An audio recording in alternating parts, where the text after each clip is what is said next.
ఆశ్చర్యకరుడు, ఆలోచనకర్త, నిత్యుడగు తండ్రి, సమాధానాధిపతి అయిన యేసుక్రీస్తు శ్రేష్టమైన నామముని ఉదయకాల శుభములు మీకు తెలియజేస్తున్నాను. ఈ దిన దేవుని యొక్క వాక్య ధ్యానము మార్కు సువార్త 4వ అధ్యాయము 26 నుండి 29 వచనాలు. మరియు ఆయన ఒక మనుష్యుడు భూమిలో విత్తనము చల్లి రాత్రింబగల్లో నిద్రపోవచ్చు మేల్కొనుచు ఉండగా వానికి తెలియని రీతిగా ఆ విత్తనము మొలిచి పెరిగినట్లే దేవుని రాజ్యము ఉన్నది.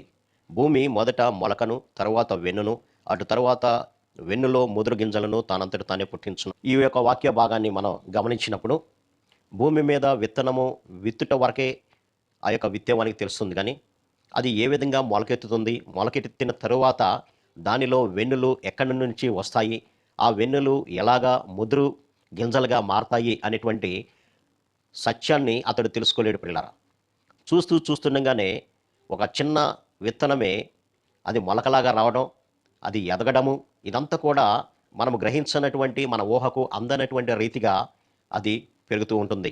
దేవుని యొక్క రాజ్యము కూడా ఉంటుంది అని అంటాడు.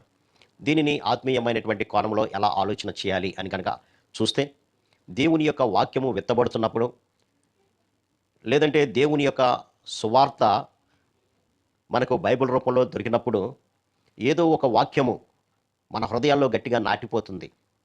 ఆ నాటడం ద్వారా మన జీవితాల్లో తెలియకుండానే మనలను విశ్వాసంలోనికి నడిపిస్తుంది ఆ వాక్యము. అంతేకాకుండా ఆ వాక్యము మనలో ఫలిస్తుంది. నిజానికి మనము అయిష్టంగానే దేవుని యొక్క వాక్యాన్ని కొన్నిసార్లు విన్నా అది లోపల మన యొక్క హృదయాలను కదిలించి మనము మారు మనసు పొందినట్లుగా అది ప్రేరేపిస్తుంది.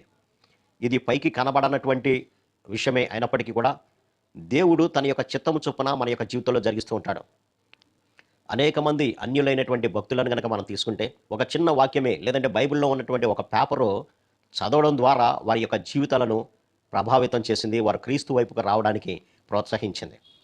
కొంతమంది అయితే బాహాటంగా బయటకు వచ్చి వారి యొక్క మతాన్ని పక్కన పెట్టి నిజమైనటువంటి రక్షకుడైనటువంటి యేసులోకి రావడం జరిగింది. కొంతమంది అయితే బయటకు వస్తే ఎక్కడ మా యొక్క కులస్తులు లేదంటే మా అత్తస్తులు మమ్మలను వెలివేస్తారనేటువంటి భయం చేత వారు లోపలే దేవుని విశ్వసించినటువంటి వారుగా ఉంటున్నారు. కాబట్టి వాక్యము చిన్నదైనప్పటికీ కూడా అది పరిశుద్ధాత్మ ప్రేరేపణ చేత వారి యొక్క హృదయాల్లో సత్యాన్ని గ్రహించినట్లుగా చేసి క్రీస్తు వైపుకి నడిపిస్తుంది పిల్లరా.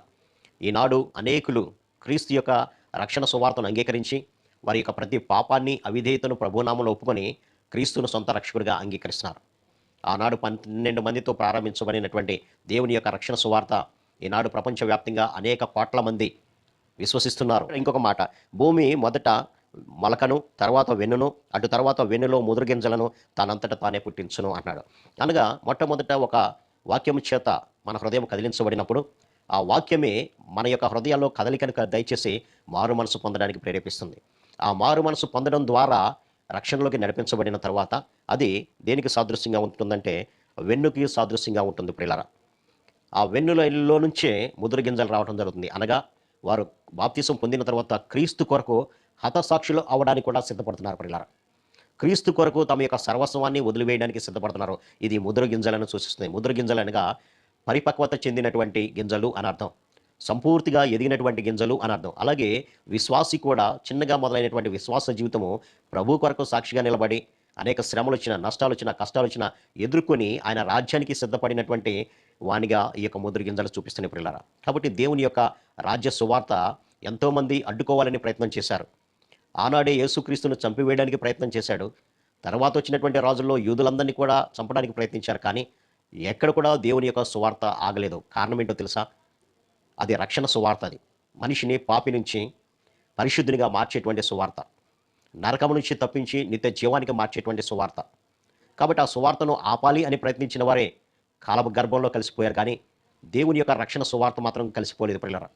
ఈనాడు ప్రపంచవ్యాప్తంగా అనేక మంది క్రీస్తుని సొంత రక్షకుడిగా అంగీకరిస్తున్నారంటే కారణము వారు ధనాశకు లోనైనటువంటి వారు కాదు, కానీ ఎంతో ధనవంతులైనటువంటి వారు సైతము ఈ ధనాన్ని వదిలిపెట్టి, వారికి ఉన్నటువంటి ఆస్తిపాస్తులను వదిలిపెట్టి, వారి యొక్క కులాన్ని వదిలిపెట్టి, మతాన్ని వదిలిపెట్టి నాకు రక్షణ కావాలి అనేటువంటి ఆలోచనతోనే వస్తున్నారు. కాబట్టి ఈ యొక్క రక్షణ కార్యాల్లో ఇంకా పాలు పంపులు పొందకపోతే ప్రభు ఇప్పుడే పిలుస్తున్నాడు, నిన్ను పరిశుద్ధపరిచి నా రాజ్యానికి వారసులను చేస్తానని. కాబట్టి వ్యర్థమైనటువంటి వాటిని వదిలిపెట్టి రక్షణ వైపు చూద్దాం. అట్టి కృప పరిశుద్ధాత్మ దేవుడు మనందరూ దయచేయను గాక.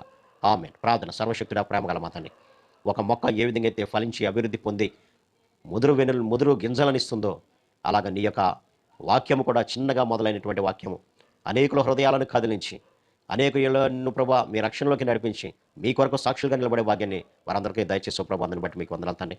ఇంకా ఎవరైతే నీ రాజ్యంలో చేరకుండా వ్యర్థమైనటువంటి మాటలు పలుకుతున్నారో నాయన, వారందరూ కూడా మారు మనసు పొంది మీ రాజ్యంలోకి వచ్చినట్లుగా సహాయం దయచేయమని యేసు నామమున అడిగి వేడుకుంటున్నాం తండ్రి. ఆమేన్.